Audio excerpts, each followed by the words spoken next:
находимся во Владимирской области, как обычно, очередной дронослет. И я бы хотел отдельно остановиться на таком моменте, как изменения в законодательстве сейчас, которые напрямую касаются наших полетов, дронослетов и съемок в целом. А сейчас поступил на рассмотрение и согласование проект постановления правительства. Он определяет случаи, в которых съемка требует получения разрешения, воздушная съемка, без уточнения, что это именно с беспилотных судов, а в целом с воздушных судов. Случаи, в которых разрешение не нужно, и порядок контрольного просмотра материалов, которые получаются в результате проведения воздушной съемки. На самом деле этот проект, если он будет принят в той редакции, в которой мы могли ознакомиться, это по-хорошему последний гвоздь в крышку всего дроноводства. Поэтому на своем канале я давал предложения к проекту постановления, можете их поддержать, проголосовать. Мы можем легальным путем, предусмотренным законодательством, откорректировать этот проект таким образом, чтобы он был жизнеспособным. Потому что в нынешней редакции по-хорошему проводить воздушную съемку нельзя даже мобильным телефоном с борта самолета, когда вы летите на отдых куда-то. И в целом сейчас проблемы законодательства, их очень много, их можно укрупнить по блокам. Получается, что воздушный кодекс определяет категории, классификации воздушных судов.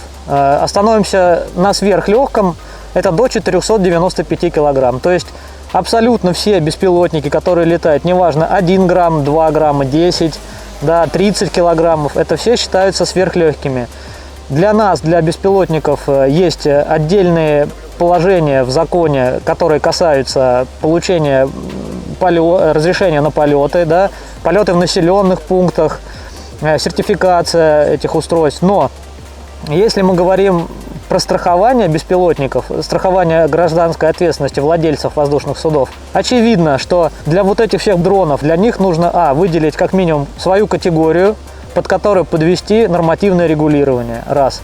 Разграничить вопрос со страхованием гражданской ответственности. То есть если у нас есть какие-то требования к постановке на учет, к ним можно привязать и обязательства по страхованию гражданской ответственности.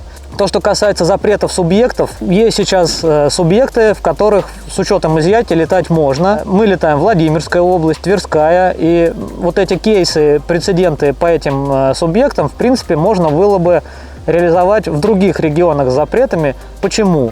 Потому что легальные полеты, в общем-то, никому не мешают. Мы можем сказать, что мы сейчас летаем вопреки тому нормативному регулированию, которое есть.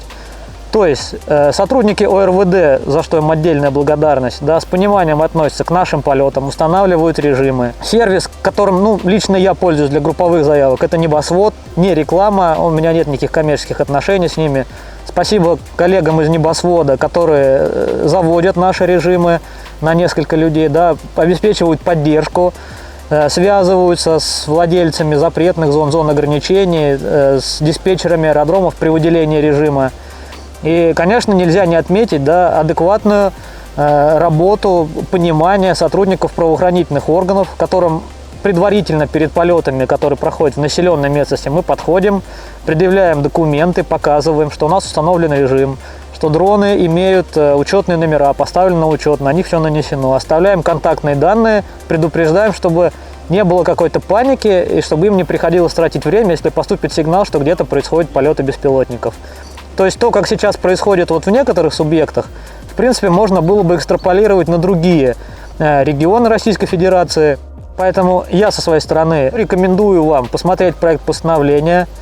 Вы поймете, как он касается нас в той редакции, в которой он есть. И есть смысл свои предложения, замечания направить регулятору, чтобы они понимали, что от сообщества есть обратная связь, что необходимо доработать, потому что в том виде, в котором он есть, он либо, маловероятно, что будет принят, конечно, но если будет, то это будет крест просто вообще на всех полетах. То есть это за 2 месяца минимум надо будет планировать полеты, и непонятно, какой предмет вообще рассмотрения. То есть вы обращаетесь за разрешением, а вам могут отказать по абсолютно любым основаниям, потому что они в проекте постановления не приведены. Списка никакого нет, вам просто могут так отказать. Этап обсуждения, который сейчас проходит в отношении этого проекта постановления, он заканчивается, по-моему, 18 октября. До 18 октября обсуждения, время еще есть. Многие, кто участвует с нами в слетах, они уже свою позицию гражданскую выразили по этому вопросу. Это не потому, что мы хотим как-то противодействовать. Понятно, что этот проект нужен, это постановление нужно регулировать этот вопрос,